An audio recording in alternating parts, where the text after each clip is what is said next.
Imagina tener 18 años, envuelta en un velo del color del fuego, convencida de que estás entrando en una noche de celebración, solo para ser conducida a una cámara llena de desconocidos, sirvientes, testigos y un médico silencioso que te espera. Te dijeron que era tradición. Nunca te advirtieron que serías inspeccionada, ni que tu cuerpo sería registrado, y mucho menos mencionaron la figura de madera oculta bajo un paño pesado en la esquina. Una figura cuyo propósito todos los demás ya conocían. En solo unos minutos comprenderás por qué ese paño cuelga allí. En solo unos minutos entenderás por qué tu madre lloró mientras trenzaba tu cabello aquella mañana. Y en solo unos minutos, la verdad se asentará como hielo. Tu noche de bodas no tiene nada que ver con el amor. Se trata de confirmación. No es exageración ni mito. Así era el matrimonio en la antigua Roma, una práctica tan perturbadora que los propios eruditos romanos apenas se atrevían a describirla, y los primeros escritores cristianos intentaron borrarla por completo. Cuando ese paño sea levantado, Livia conocerá la verdad detrás de una ceremonia que Roma deseó que la historia olvidara. Y tú quizá desearás poder olvidarla también. Era el año 89 después de Cristo. El emperador gobernaba con una confianza vacilante, y Livia Tersa, de 18 años, estaba a punto de descubrir que el matrimonio romano tenía dos rostros. El público, velos color azafrán, nueces esparcidas, canciones alegres, y el oculto, aquel que se realizaba tras puertas cerradas, ante personas que algún día podrían repetir cada detalle ante un magistrado. Lo que la esperaba era un ritual tan incómodo que los historiadores romanos evitaban explicarlo con claridad, y los primeros autores cristianos hicieron todo lo posible por borrarlo de la memoria. Antes de adentrarnos más en esta historia, si los horrores olvidados del pasado te intrigan, suscríbete a Grim History, dale me gusta, y cuando encuentres el momento que más te inquiete, cuéntame desde dónde estás viendo esto. Ahora comenzamos. Antes de esa noche, antes de los testigos y la figura cubierta, su día había transcurrido con belleza. Su procesión nupcial parecía casi irreal. Livia llevaba el tradicional flamium de un rojo encendido, que la marcaba sin duda alguna como una novia. Su cabello, partido al amanecer con la punta de una lanza y trenzado en 6 mechones sujetos con cintas de lana, seguía la antigua costumbre de los antepasados. Cada paso de la mañana había resonado con rituales. En el templo, el sacrificio se realizó sin contratiempos. El sacerdote leyó buenos augurios en las entrañas relucientes del carnero. Su padre pronunció la antigua fórmula que la transfería de su autoridad a la de su esposo, y ella repitió las palabras que incontables novias habían susurrado antes que ella. Ubi tu Gaius, ego Gaia. Donde tú eres Gallo, yo soy Gaia. Un voto que declaraba que ya no se pertenecía a sí misma. Su esposo, Marco Petronio Rufo, un rico comerciante de grano 25 años mayor que ella, la había visto solo 3 veces antes. Sin embargo, la ceremonia, por ley, ya la unía a él.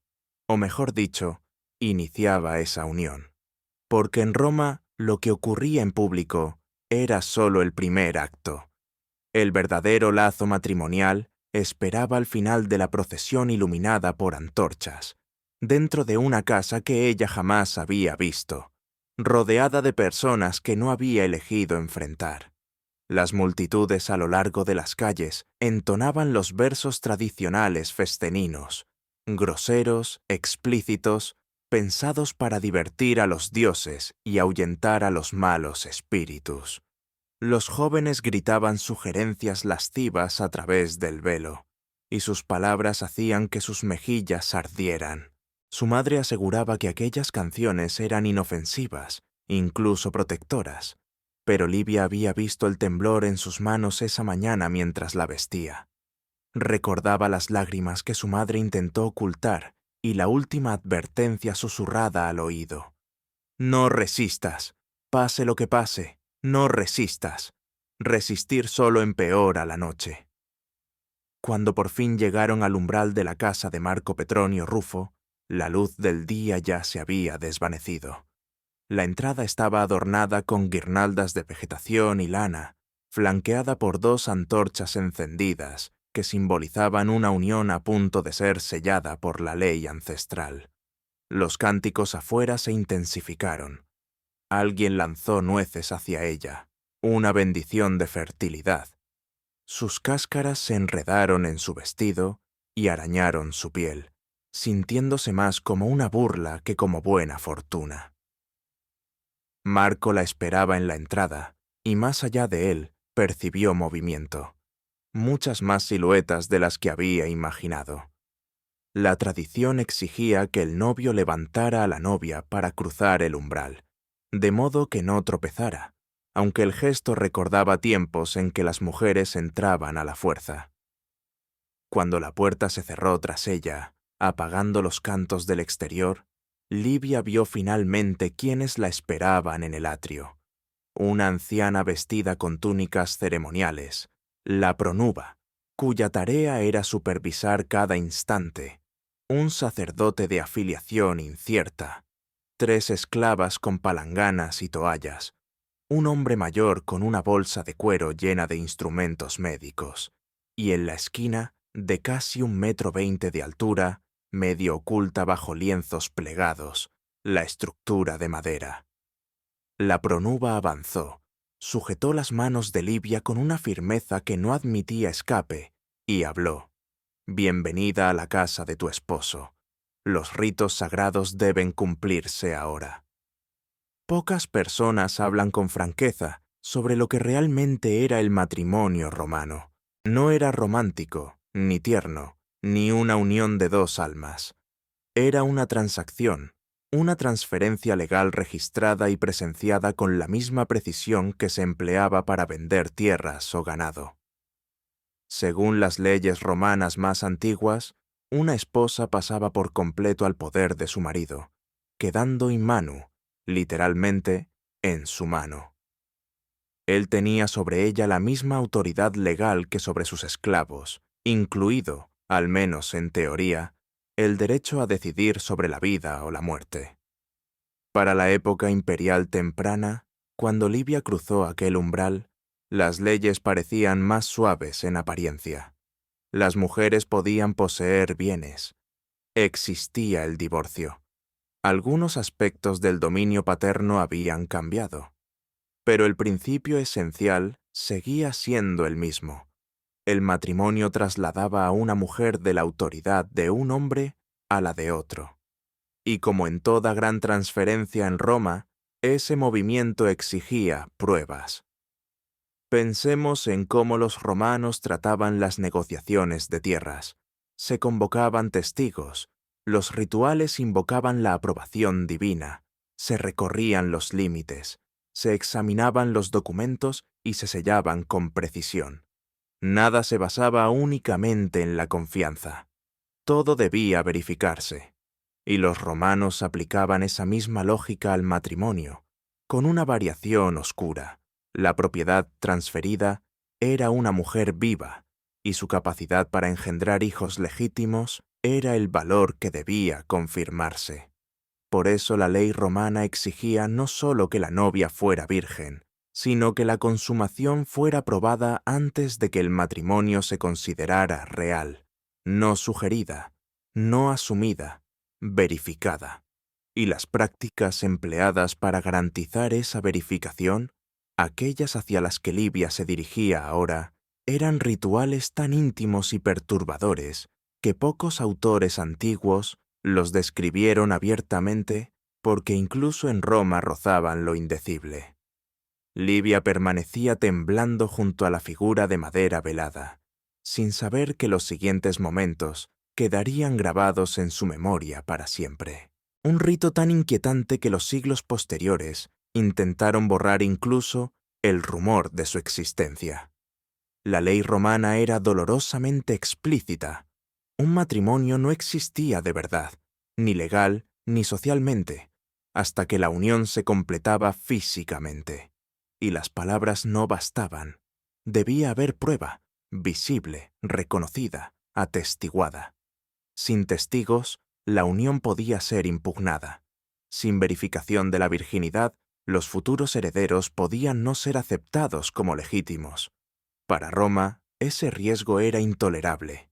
Y así nacieron los rituales que encajaban perfectamente con el pensamiento jurídico romano y que hoy resultan casi inimaginables.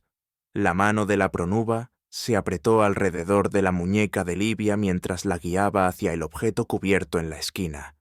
El corazón de Livia latía con fuerza, subiéndole a la garganta, y comprendía que lo que la esperaba bajo aquel paño cambiaría su vida, su cuerpo y su manera de entenderse a sí misma.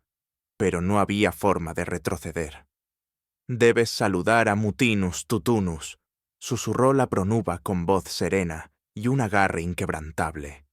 «Debes pedir su bendición antes de que tu esposo pueda acercarse. Los dioses deben presenciar tu obediencia». El aliento de Livia tembló al tragar saliva. Nunca había oído hablar de ese dios y no podía imaginar en qué consistía aquel saludo. Sus dedos temblaban mientras se acercaba al velo de tela.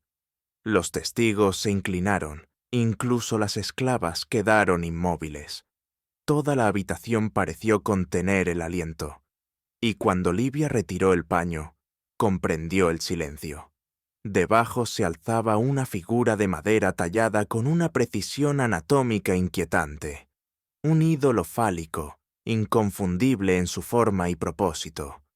No era un pequeño amuleto de buena suerte, ni una figura tosca de jardín destinada a ahuyentar plagas.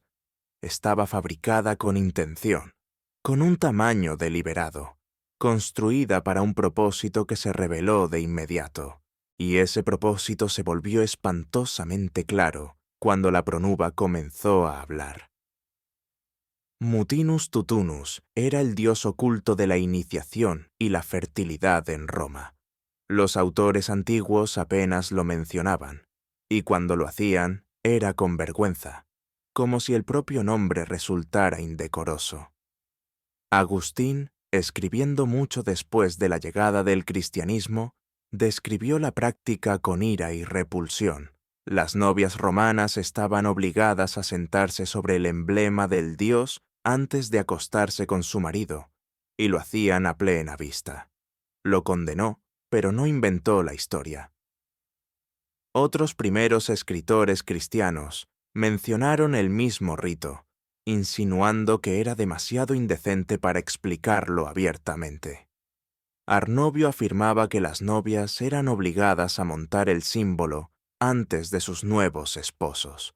Lactancio sostenía que incluso hablar de ello contaminaba la lengua.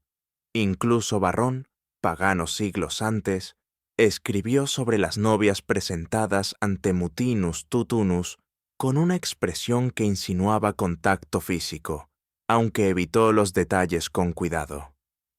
Los historiadores modernos, incómodos con las implicaciones, suelen minimizar los relatos, sugiriendo que las novias quizás solo se posaban ligeramente sobre el ídolo como un gesto simbólico. Pero el lenguaje original no apoya esa lectura suavizada. Agustín usó incidere, posarse sobre, montar. Arnovio insinuó penetración. Lactancio se negó a describir el acto en absoluto, algo improbable si el contacto hubiera sido meramente simbólico. La justificación oficial, por supuesto, era la fertilidad. La razón no dicha era más oscura, un método para disolver la resistencia, para demostrar obediencia ante los testigos, para preparar a una novia virgen para lo que la ley exigía a continuación. Livia permanecía inmóvil ante el dios de madera, mientras la luz vacilante de la lámpara proyectaba su sombra grotesca sobre la pared. La pronuba se colocó detrás de ella, ajustó su postura, Acomodó sus brazos, dirigió sus movimientos sin una sola muestra de suavidad. Los testigos observaban en un silencio absoluto. Su esposo observaba. El médico aguardaba detrás, con los dedos entrelazados, preparado para lo que seguiría. Y solo entonces, Livia comprendió el significado de la temblorosa advertencia de su madre. Las canciones obscenas de la calle, el secreto, el miedo. Entendió, con una claridad devastadora, lo que significaba ser esposa romana y el precio que pagaría por ello. Técnicamente, podía negarse, pero negarse implicaba que el contrato matrimonial colapsaría de inmediato. Sería devuelta a la casa de su padre no como una novia respetable, sino como una mujer rechazada, manchada, indeseada, inadecuada para volver a casarse. Arruinaría la reputación de su familia. Su nombre se susurraría con lástima en las cenas. El futuro que conocía desaparecería. Así que no se negó. Cuando el ritual terminó, las esclavas se acercaron con cuencos de agua tibia y perfumada. La lavaron con cuidado, murmurando plegarias destinadas a purificarla tras tocar al dios. Pero la limpieza tenía también una segunda función, más práctica: prepararla para el examen. El médico, que hasta entonces había permanecido en silencio, dio un paso adelante, y Livia sintió su estómago retorcerse. Este paso tampoco podía ser rechazado. Entre familias con estatus, riqueza o influencia política, las novias romanas eran examinadas médicamente antes de la ceremonia. Una comadrona o un médico registraba la prueba de virginidad. Las notas de ese examen podían resolver más tarde disputas sobre legitimidad o herencia. Los textos médicos romanos, precisos hasta la crueldad, no dejan dudas sobre lo que ocurría. El primer examen, ya completado, establecía el punto de partida. Confirmaba que Livia estaba intacta. Un bien sin alterar, según la definición legal romana. Ahora llegaba la segunda inspección. Esta confirmaba que el rito con mutinus tutunus había tenido lugar, que su cuerpo mostraba el cambio esperado y que, según la lógica romana, estaba preparada. Todo ocurría con testigos presentes. Sus testimonios podían ser requeridos más tarde, en un juicio, si alguien cuestionaba el matrimonio, y ni una sola persona en aquella habitación parecía perturbada por la invasión. Las mentes modernas se estremecen al leer esto. Lo que para nosotros resulta invasivo y degradante, para los romanos era simplemente un procedimiento. Una formalidad legal. La comodidad de la novia no tenía peso alguno. Sus sentimientos importaban tanto como los de un campo medido antes de la venta. La propiedad no tenía emociones. La propiedad se transfería y los procedimientos se cumplían. Cuando el examen terminó al fin, la pronuba condujo a Livia hacia la cámara nupcial donde debía ocurrir la consumación. La habitación estaba dispuesta exactamente según dictaba la costumbre. El lecho se hallaba en ángulo para que pudiera verse claramente desde la puerta, pues la tradición exigía que esa puerta permaneciera abierta toda la noche. Las lámparas de aceite ardían sin titilar, proporcionando suficiente luz para que la pronuba observara sin descanso. Las esclavas esperaban cerca para atender las consecuencias. Cada detalle parecía preparado, dispuesto para un rito del que Livia no podía escapar. Marco entró finalmente. Se detuvo en el umbral, miró hacia la pronuba que vigilaba y luego avanzó hacia el lecho. Su expresión mostró algo que Livia no había anticipado. No autoridad ni deseo, sino incomodidad, como si él también comprendiera que lo que sucedería no sería intimidad. Era verificación, y la noche apenas comenzaba. Marco se detuvo en el umbral, y esa sola vacilación la sorprendió. Ella había imaginado a un hombre seguro, dominante, consciente de su papel, alguien que avanzaría con paso firme, sabiendo exactamente lo que esa noche exigía. En cambio, lanzó una rápida mirada a la pronuba, buscando confirmación o permiso. Un leve rubor de vergüenza cruzó su rostro antes de acercarse. La pronuba alzó la cabeza, su voz ceremoniosa, cargada de autoridad ritual. La novia está preparada. Los dioses han presenciado su entrega. Que la unión se complete como decretaron nuestros antepasados. Que los presentes confirmen el acto. Que no quede duda de que esta mujer es ahora esposa. Sus palabras no dejaban espacio a la vacilación. Lo que siguió se desarrolló lentamente, hora tras hora, bajo las miradas implacables de quienes habían sido designados para observar. La pronuba permaneció en el umbral, interviniendo solo cuando la tradición exigía instrucción, corrigiendo a veces la postura de Livia, dirigiendo otras a Marco, asegurándose de que cada movimiento cumpliera con las expectativas legales. La puerta permaneció abierta. La luz se derramaba por el pasillo. Cualquiera en la casa podía oír los pasos, las voces, las órdenes rituales. Cada sonido se convertía en prueba. Nada de aquella noche les pertenecía solo a ellos. Nada estaba destinado a ser privado. Para Livia, las sábanas se sentían como pergamino y su cuerpo como la tinta con la que Roma sellaba el contrato. Todo lo que ocurría era confirmación. El paso final para asegurar la transferencia de autoridad sin posibilidad de disputa.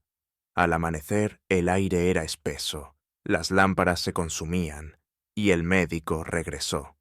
Entró con la misma frialdad profesional de antes.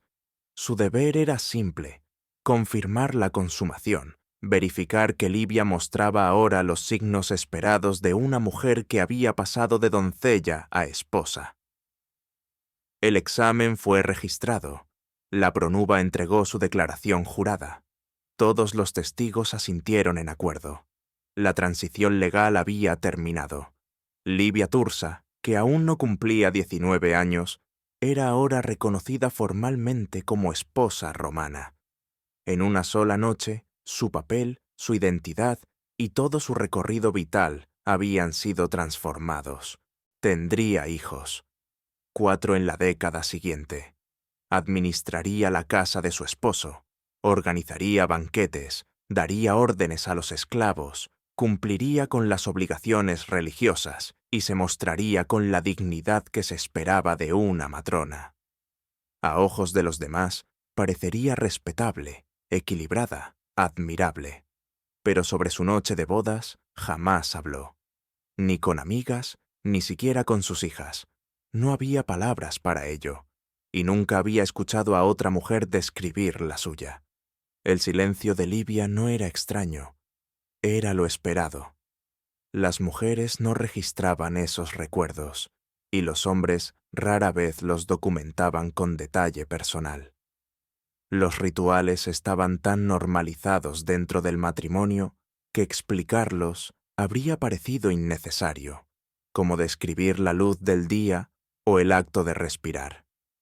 Todos lo sabían, y sin embargo nadie hablaba. Por eso los historiadores de hoy tienen tantas dificultades para descubrir qué sucedía realmente tras las puertas selladas de los hogares antiguos.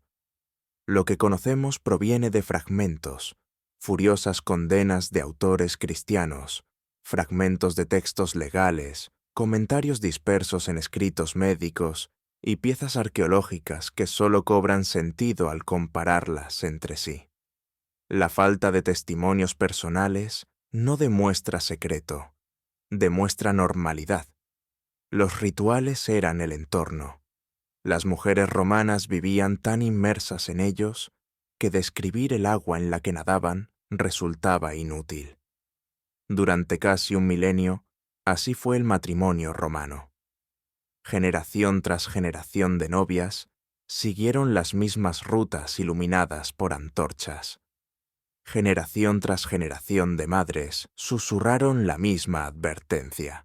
Generación tras generación de jóvenes soportaron la misma noche, con los mismos testigos y el mismo juicio. La sociedad continuaba porque todos, hombres, mujeres, sacerdotes, familias, aceptaban la estructura. La propiedad requería inspección.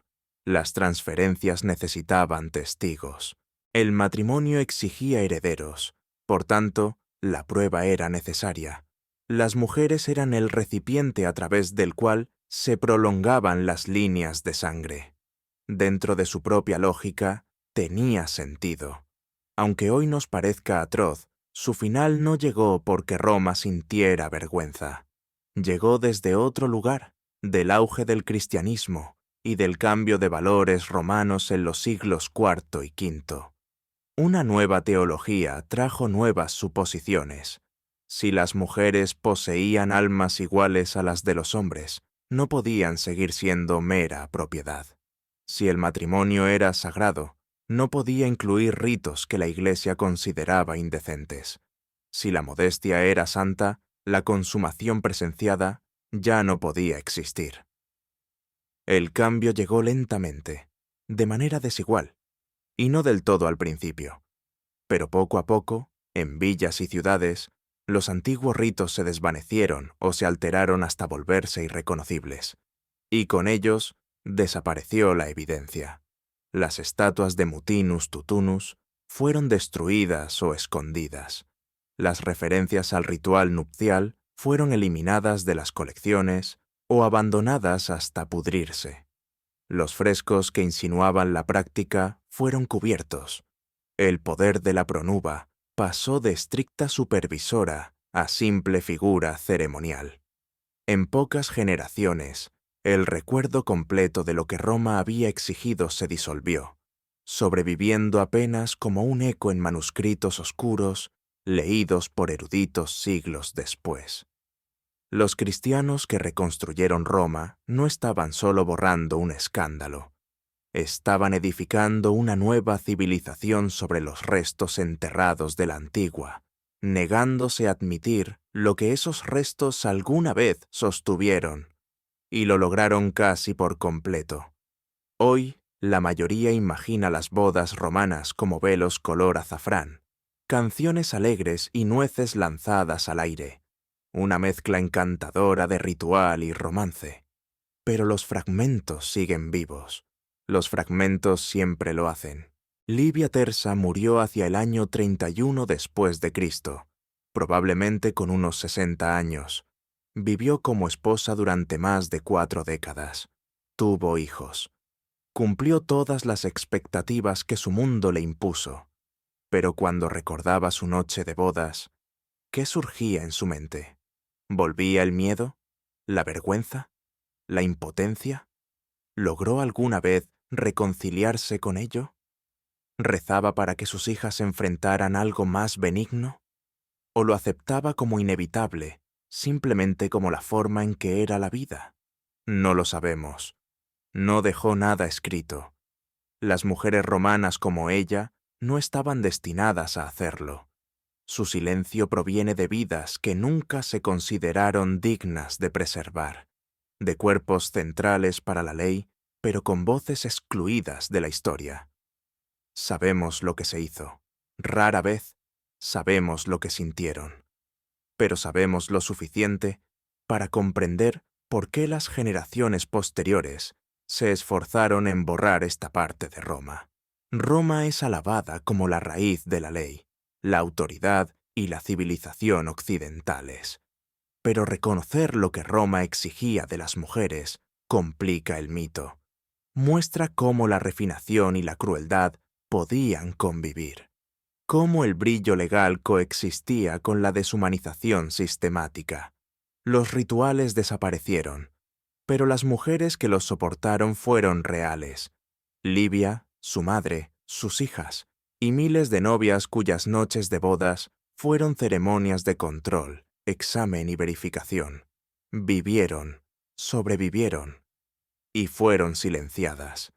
Si has llegado hasta esta última línea, Escribe Livia en los comentarios, para que sepamos que descendiste con nosotros a través de toda esta historia.